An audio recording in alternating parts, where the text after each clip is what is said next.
আসসালামু আলাইকুম সুপ্রিয় দর্শক। প্রশ্ন এখন একটাই, ভ্লাদিমির পুতিন কি খেলা উল্টে দিয়েছেন? পাশা কি এখন তার পক্ষে চলে এসেছে?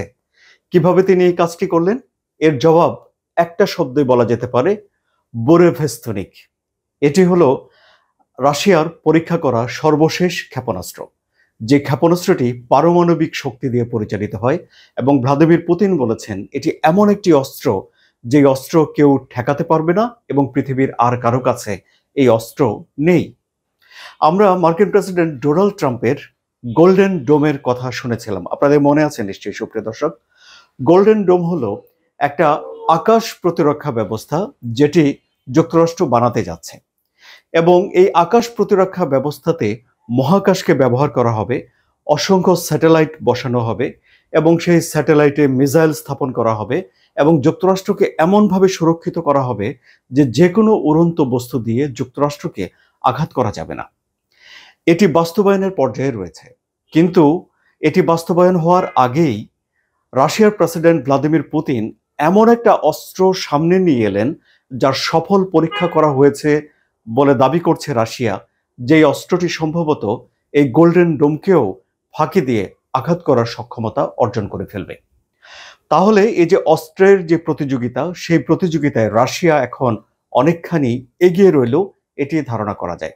আবার এর একটা খারাপ দিকও রয়েছে, সেটি হলো যে এখন যুক্তরাষ্ট্র তার আধিপত্য, সামরিক অগ্রাধিকার রক্ষা করার জন্য যে কাজটি করবে সেটি হলো যে এর চেয়ে আরো শক্তিশালী একটা অস্ত্র তৈরি করার প্রতিযোগিতায় নামতে পারে, কিংবা তার আকাশ প্রতিরক্ষা ব্যবস্থাকে ঢেলে সাজিয়ে আরো জোরালো একটা ঢাল তৈরির জন্য বিনিয়োগ করতে পারে। যদি এটি যুক্তরাষ্ট্র করে, তাহলে কিন্তু বড় দুটি দেশের অস্ত্রের ঝনঝনানি বাড়ল। সামরিক খাত বা অস্ত্র খাত ডেভেলপ হচ্ছে, কিন্তু যারা শান্তিপ্রিয় মানুষ তারা হয়তো বলবেন যে এত খরচ সেখানে হচ্ছে, এবং মানুষের অগ্রগতির জন্যে, মানুষের আরো বেশি কমফোর্ট তৈরি করার জন্যও তো এই টাকা খরচ করা যেতে পারত, যে টাকাটা নিরাপত্তার জন্য খরচ করা হচ্ছে। তাহলে এই অস্ত্রটি সম্পর্কে আরেকটু বেশি বলি, আরেকটু বেশি জানি আমরা যে রাশিয়া আসলে কি বানিয়ে ফেলেছে।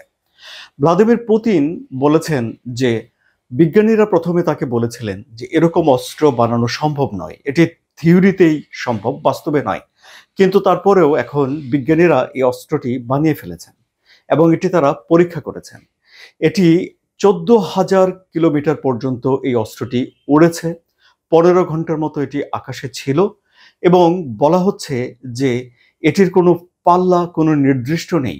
অর্থাৎ এটি যে কোনো দূরত্ব অতিক্রম করতে পারে, এমনকি মাসখানেক ধরেও এটি আকাশে ভেসে বেড়াতে পারে, এমন সক্ষমতা তার আছে।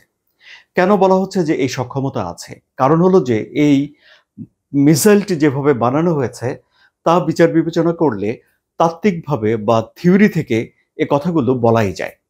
এই মিসাইলটি তুলতে প্রথমে সলিড ফুয়েল ব্যবহার করা হয়। প্রথমে সলিড ফুয়েল ব্যবহার করে এটি আকাশে উঠল। ওঠার পরে মিসাইলের যে গতি, সেই গতি যখন সে পায়, তখন এতে একটা ছোট্ট পারমাণবিক চুল্লি অ্যাক্টিভ হয়ে যায়। পারমাণবিক চুল্লি যখন অ্যাক্টিভ হয়, তখন সে বাতাসকে গরম করতে থাকে, এবং এই যে ছোট্ট পারমাণবিক চুল্লি, এই চুল্লি এই মিসাইলটিকে শক্তি দিতে থাকে। ফলে এই শক্তি দিয়ে এটি পৃথিবীর যেখানে খুশি সেখানে এটিকে নিয়ে যাওয়া যায়, এবং যতদিন ইচ্ছা, এখন 1 মাসের কথা বলা হচ্ছে, এটিকে ভাসিয়ে রাখা যাবে। এমনকি মাঝ আকাশেও এর লক্ষ্য পরিবর্তন করে দেয়া যাবে। অর্থাৎ একদিকে লক্ষ্য করে ছোড়া হয়েছে, মাঝ আকাশে সেই লক্ষ্য পরিবর্তন করে দেয়া যাবে। সুতরাং এটি একটা জটিল, অত্যন্ত পাওয়ারফুল একটা ক্ষেপণাস্ত্র তৈরি করেছে রাশিয়া, যা ঠেকানোর মতো সত্যি সত্যি এখন হয়তো কারো সামর্থ্য নেই। ফলে সামরিক শক্তিতে এই অস্ত্রটি রাশিয়াকে বেশ অনেকখানি এগিয়ে রাখছে।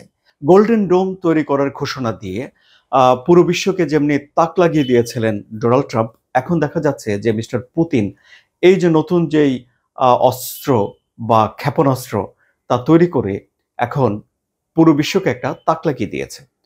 ঘটনা এখানে শেষ নয়।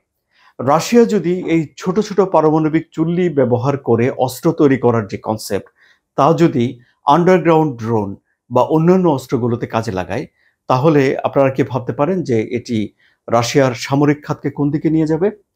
এখন বিশেষজ্ঞরা যে বিষয়টি অনুমান করছে সেটি হলো যে 2026 সালে এসেই রাশিয়া এই অস্ত্রটি মোতায়েন করার চেষ্টা করবে এবং হয়তো অনেক বেশি সংখ্যায় তারা মোতায়েন করবে। ফলে রাশিয়ার যেই প্রতিরক্ষা ব্যবস্থা সেটি আরো জোরদার হয়ে উঠবে এবং আকাশ প্রতিরক্ষা নিয়ে যে প্রচলিত ধারণা রয়েছে সেই ধারণা হয়তো বদলে যেতে পারে। সুতরাং এখন বিশ্লেষকরা বলছেন যে ভ্লাদিমির পুতিন আসলে পুরো খেলাটি ঘুরিয়ে দিয়েছেন। আপনাদের কি তাই মনে হয় সুপ্রিয় দর্শক? যদি তাই মনে হয় তাহলে কমেন্ট করুন, আপনাদের মতামত জানান। আলোচনা যদি ভালো লাগে তাহলে সাবস্ক্রাইব করে চ্যানেলের সঙ্গে থাকুন। ধন্যবাদ সবাইকে।